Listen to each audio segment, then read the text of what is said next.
Pagi, Romo, Sister, Brother, rekan-rekan Bapak Pendakon yang dikasih Tuhan. Puji syukur kehadirat Tuhan yang Maha Kuasa karena pagi hari ini kembali kita berkumpul bersama di tempat ini. Dari kemarin kita sudah melaksanakan kegiatan kita dan beberapa agenda kegiatan kita perlu saya sampaikan kembali. Kemarin kita berangkat dari Tuke pukul 12:15 dan tiba di Pondok Pancasari ini kurang lebih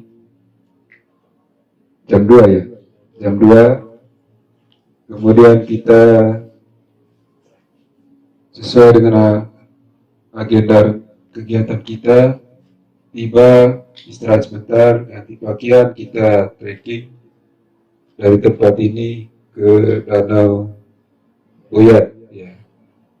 Puji dan syukur kepada Tuhan karena kita diberikan cuaca yang baik sehingga perjalanan kita kemarin lancar adanya. Kemudian kita kembali ke sini langsung menikmati kopi sore dan jajan yang telah disiapkan oleh keluarga Bu Pak Petrus. Dan mohon maaf karena kemarin juga ada sebagian rekan-rekan kita yang mungkin kelaparan waktu trekking itu, ya karena dari sana mungkin belum siap. Karena kita sesuai dengan rencana memang jalan-jalan dulu, baru kita kopi bareng dan jajan, baru kita siap untuk makan malam.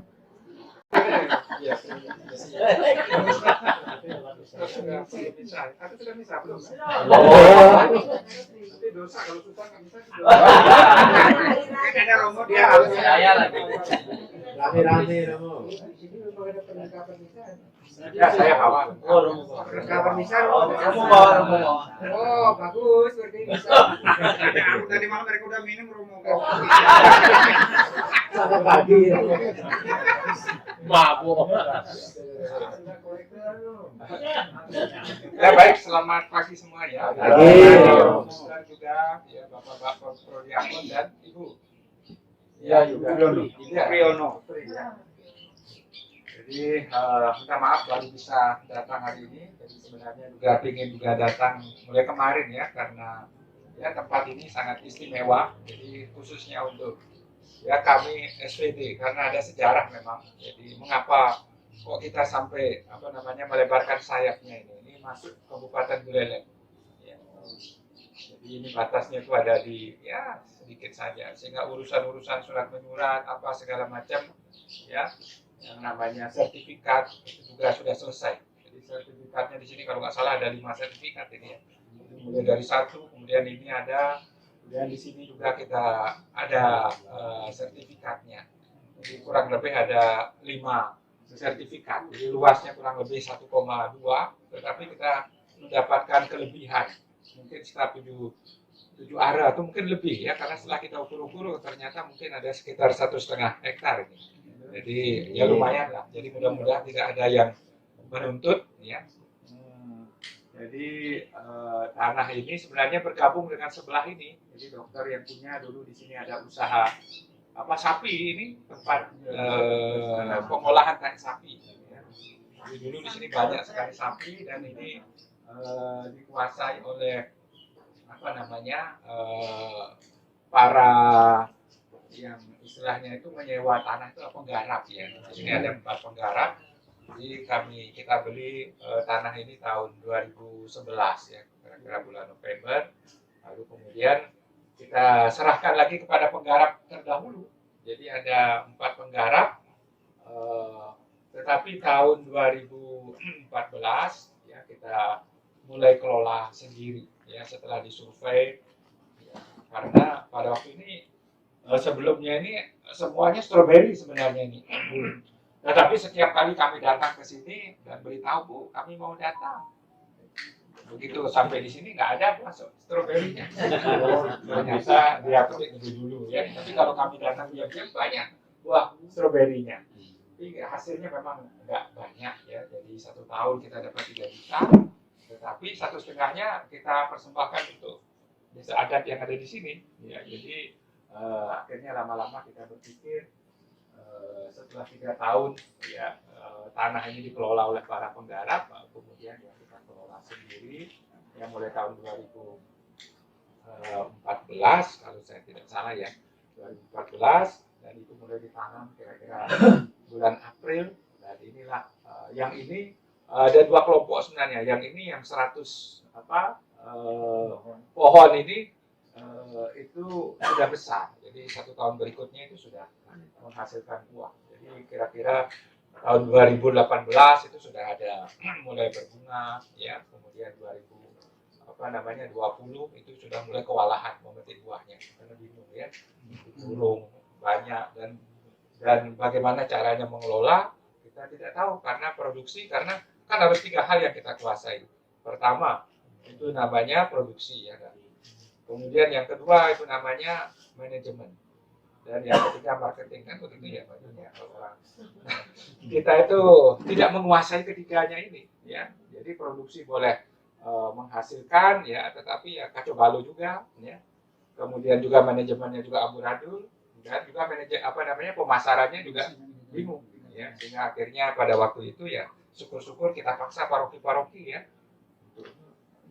kalau memberi ini masuk surga kan. Matang dari tempat yang dingin. Jadi matahari cukup, airnya juga cukup ya. Jadi sehingga akhirnya berbunga. Lain dengan di Tuka itu setahun sekali. Ini lumayan ya, karena dia mungkin hawanya mendukung. Jadi saya kira ini setiap kita itu membutuhkan situasi dan kondisi ya. Bisa bekerja secara ini ya, harusnya sudah punya rumah, sudah punya mobil barangkali ya.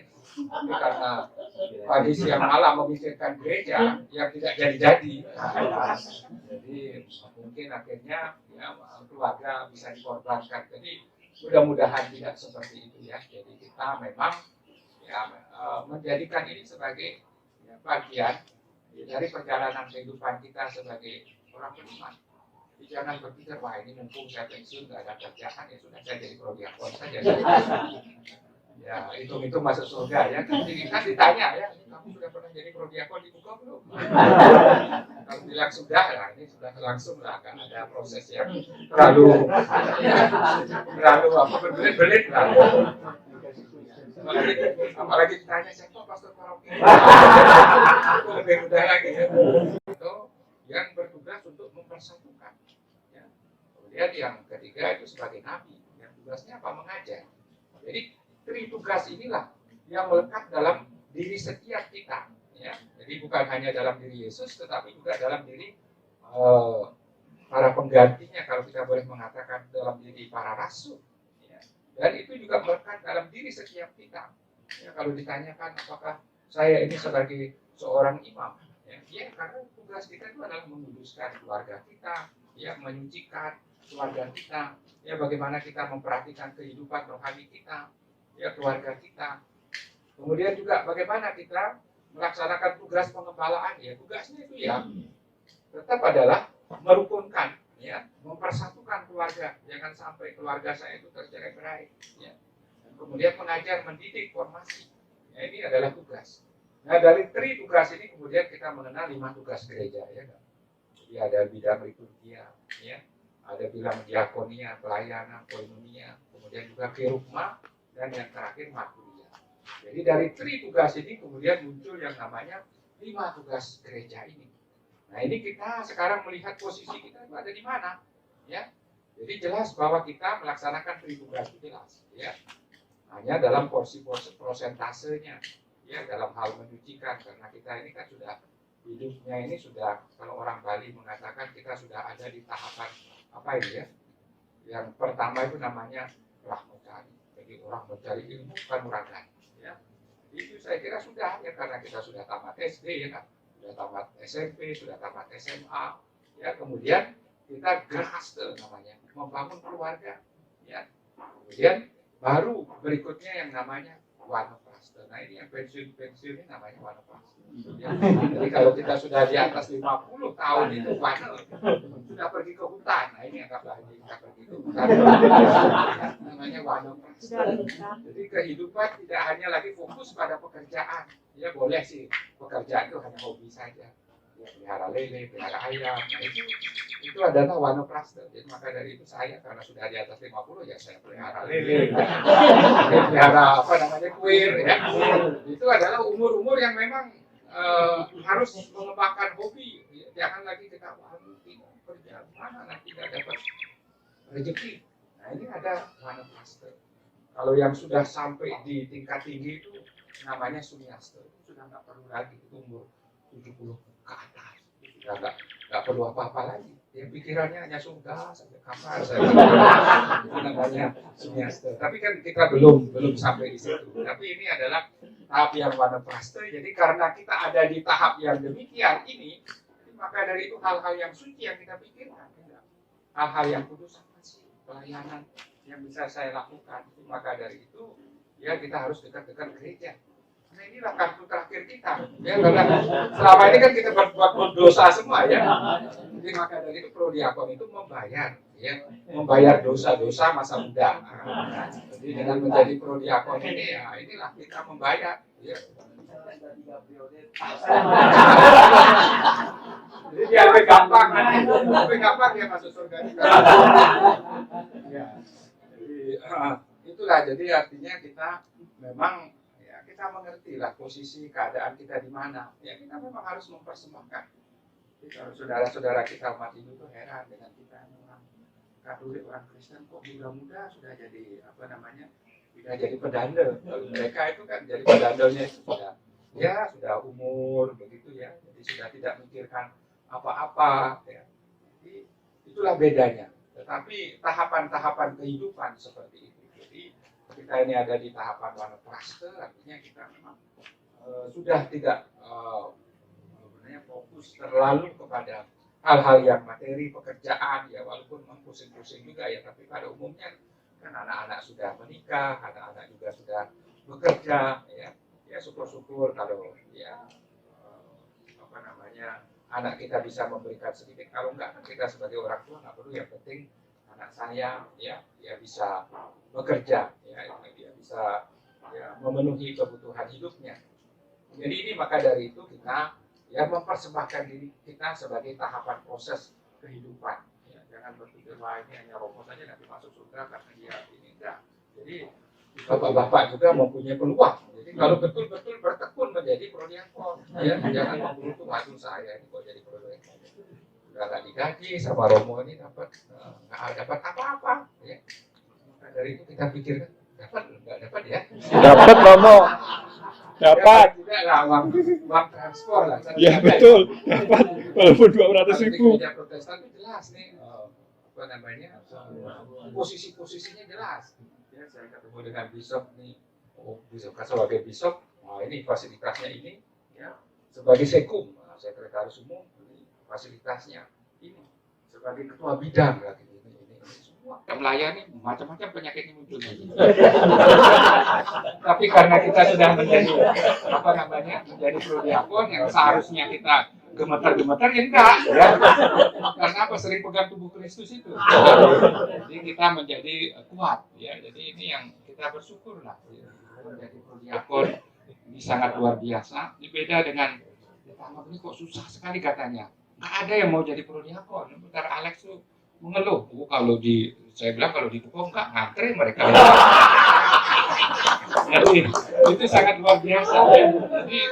Jadi ditangkap ini dia mengeluh betul ya, susah sekali, nggak ada yang mau jadi prodiakon. Jadi begitu ya. Jadi kami di Tuko itu luar biasa susah ya. Saya tidak tahu ada roh apa yang dalam diri bapak-bapak ini sangat luar biasa. Jadi saya sendiri sebagai pastor pun senang juga. Ya, karena mereka ini seharusnya kan ini tugasnya pastor, mengunjungi orang sakit, ini tapi ya karena tangan-tangan ini sudah bertambah, ya kaki-kaki juga sudah bertambah, jadi sangat luar biasa. Jadi ini maka dari itu ya kami sebagai pastor ya atas nama umat ya mengucapkan Pak banyak terima kasih. Jadi mudah-mudahan diberikan umur yang panjang, diberi kesehatan dan pada akhirnya masuk surga. Itu yang paling penting sebenarnya ya. Jadi baik itu tentang prodiakon, jadi saya kira posisi kita sangat jelas ya. Jadi dasar kitab sucinya itu sangat ada ya, artinya itu dalam pelayanan ya.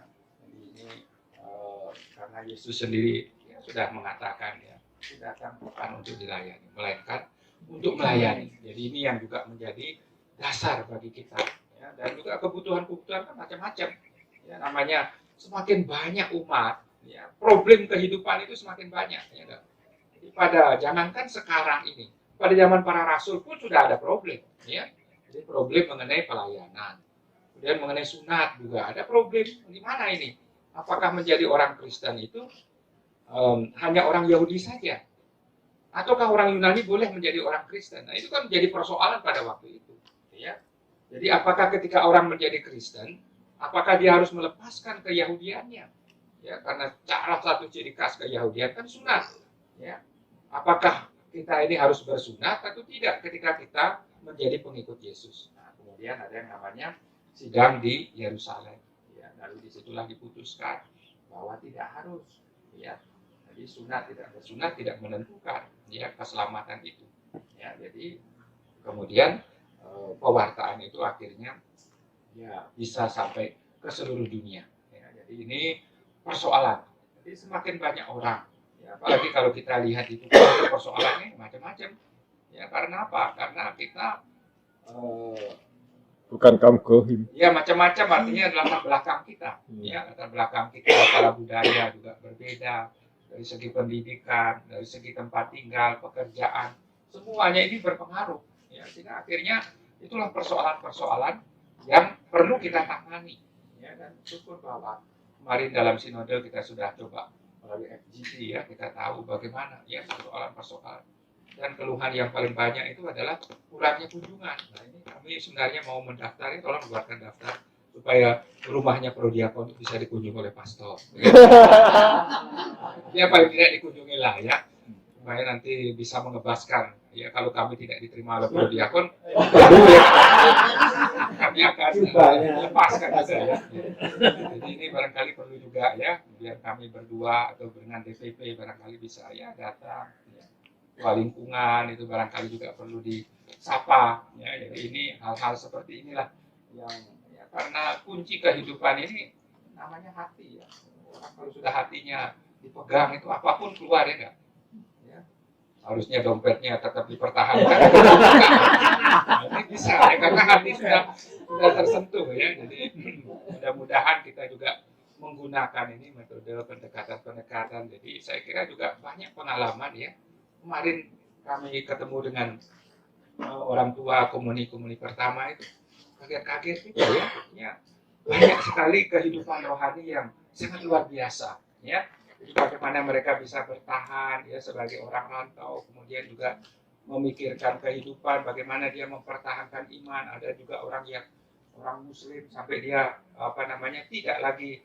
Jadi mudah-mudahan tugas prodiakon ini tetap membuat kita happy ya, membuat kita bergembira ya, karena kalau kita hanya memikirkan tentang pekerjaan, tentang keluarga, tetapi ketika kita berkunjung, wah ternyata ya tidak hanya saya saja yang mengalami kesulitan ya, namanya sakit ya. Ini memang ya semua orang nanti akhirnya sampai ke sana, tapi kita bisa belajar ya dari orang-orang yang mengalami situasi itu, kesabaran mereka itu sangat luar biasa.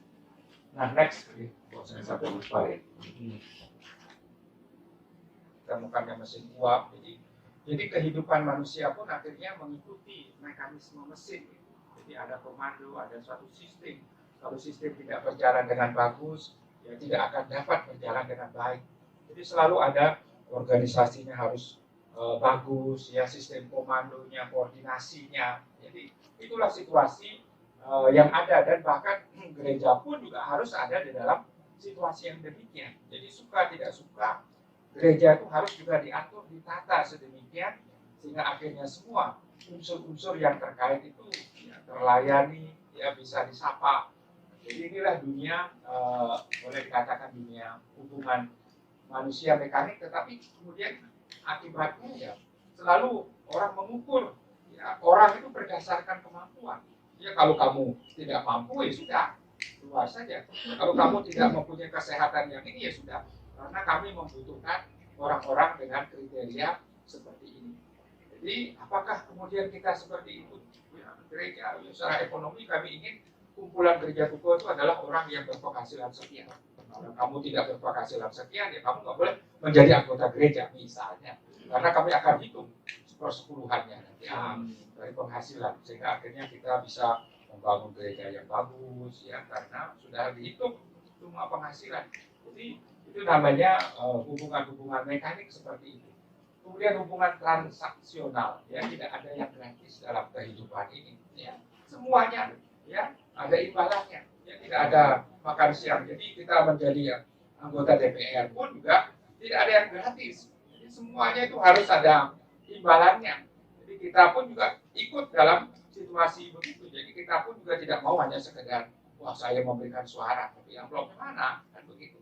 Ya, jadi semua ada imbalan-imbalannya. Itu memang dunia. Tetapi ini juga memacu orang. Kalau tidak ada itu ya akhirnya kita ya bekerja kalau ada waktu ya sudah, kalau enggak ya sudah. Ya. Jadi selalu ada imbalannya. Jadi mungkin juga gereja-gereja ya saudara-saudara kita ini memang ada imbalannya. Kalau kamu bisa membentuk sel-sel kelompok ini imbalannya sekian. Ya. Kalau kamu bisa menarik ya anggota-anggota, maka di antara apa namanya denominasi-denominasi gereja itu terjadi pertengkaran karena saling berebut anggota ya enggak.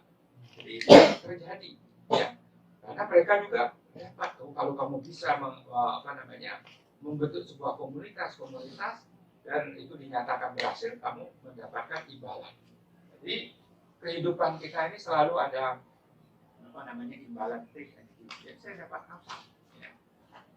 Kemudian kuatnya kepentingan pribadi dan kelompok. Jadi ini juga egoisme, ya. Jadi ini yang kita lihat ya, dalam kehidupan di tengah-tengah masyarakat.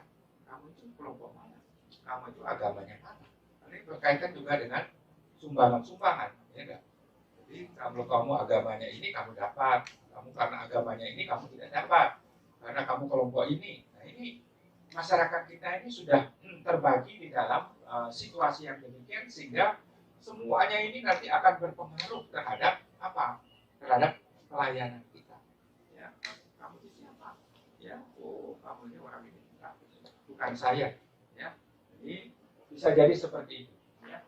Jadi revolusi mental melayani bukan dilayani. Jadi saya kira ini juga yang juga menjadi jargon dari Pak Presiden kita, tapi tidak terwujud rupanya ya. Jadi revolusi mental, ya. Jadi ini memang susah ya. Jadi kita ini sudah terbawa oleh situasi ya, kita ingin ada suatu perubahan dalam kehidupan berbangsa dan bernegara, tetapi mentalitas kita ini tidak siap ya. Jadi mungkin karena kita lalai ya di dalam apa sih sebenarnya perlu dibangun ya, tapi ternyata kita fokus pada pembangunan fisik ya, kemudian dari segi lahiriah ya, tapi tidak kepada mengubah mental ya. Dan saya kira mungkin kita ingat Jepang itu pada waktu Piala Dunia atau di mana itu ya, di Piala Dunia terakhir itu dia harusnya masuk ya bisa 8 besar, tapi ternyata dia kalah. Tapi apakah karena kemudian dia kalah kemudian dia membuat kacau stadion itu? Ya, ternyata dia sampah dia kumpulkan kembali dan dia tetap ya, di tengah lapangan mengucapkan banyak terima kasih ya bahwa penyelenggaraan Piala Dunia ini sudah berjalan dengan bagus. Itu kan soal mental ya. Tapi kalau kita Indonesia kalah, wah kursi lempar ini ya. Jadi ini kan bukan rumah saya juga ya, hancur-hancuran ya. Kalau kalah ya nggak siap kalah, menangnya siap, kalahnya nggak siap ya. Itu yang sering kali terjadi, namanya mentalitas. Jadi kita tidak siap karena lalai dalam membangun dunia pendidikan ya. Jadi ini fokus kita itu hanya kepada ya, bangunan-bangunan fisik ya, yang sangat luar biasa, tetapi bagaimana bangunan fisik itu dipelihara ya, ini yang tidak ada ya, namanya mental. Jadi misi kita adalah memperbaharui muka bumi. Jadi kita ini ya memang diutus oleh Tuhan ya, untuk apa? Untuk memperbaharui. Ini tugas panggilan kita. Kemudian pelayanan sebagai bentuk pertobatan. Kita ini ya ini makanya saya katakan tadi kita sudah umur 0 sampai 50 tahun hidup dalam dosa ya, tapi 50 tahun ke atas hidup dalam pertobatan. Jadi maka dosa tobat gitu ya, tapi mudah-mudahan sebelum paku 4 itu diketokkan itu sudah tobat ya. Tapi kalau detik-detik terakhir sudah berbuat dosa itu saya tidak tahu ya. Jadi kehidupan kita ini memang itu dosa tobat ya. Jadi ini sebagai pengantar. Jadi sekarang coba kita lihat ya di Lukas ya. Saya yakin tidak bawa kitab suci ada di bawah. Karena itulah ciri khas orang Katolik itu ada malas. Karena semuanya sudah ada ya. Jadi kita lihat di sini bacaan di Lukas pasal 10 ayat 25 sampai dengan